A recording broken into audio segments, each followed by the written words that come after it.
ও মধ্য ভারতে আগামী 4 দিন ঝড় বৃষ্টির পূর্বাভাস দিয়েছে মৌসুম ভবন। পশ্চিমবঙ্গ, ঝাড়খণ্ড, ওড়িশা, বিদর্ভ, ছত্তিশগড় ও মধ্যপ্রদেশে বজ্রবিদ্যুৎ সহ বৃষ্টি হবে। পশ্চিমবঙ্গে আগামী 6 দিন বৃষ্টির সম্ভাবনা রয়েছে বলে জানিয়েছেন আলিপুর আবহাওয়া দপ্তরের বিজ্ঞানী ডক্টর সৌরিশ বন্দ্যোপাধ্যায়। 17 থেকে 18 তারিখের মধ্যে দক্ষিণবঙ্গের জেলাগুলোয় দু এক জায়গায় বজ্রবিদ্যুৎ সহ বৃষ্টিপাতের সম্ভাবনা থাকছে। 19 থেকে 20 প্রভাবটা বাড়বে দক্ষিণবঙ্গের জেলাগুলিতে।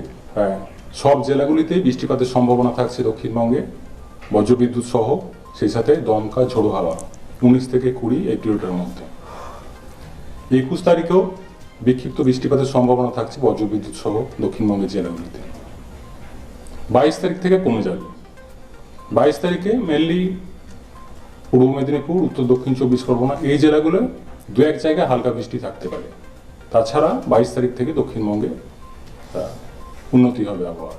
উত্তরবঙ্গের জেলাগুলির জন্য 17 থেকে 18 তারিখ শুষ্ক ওয়েদার থাকবে। 19 তারিখে কিছুটা সম্ভাবনা থাকছে বৃষ্টিপাতের, মালদা, দক্ষিণ দিনাজপুর মেনলি এই সাইডটাতে দু এক জায়গায়।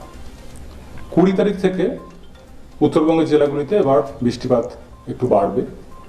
20 থেকে 23 এই পিরিয়ডটায় উত্তরবঙ্গের জেলাগুলিতে দু এক জায়গায় বৃষ্টিপাতের সম্ভাবনা থাকবে।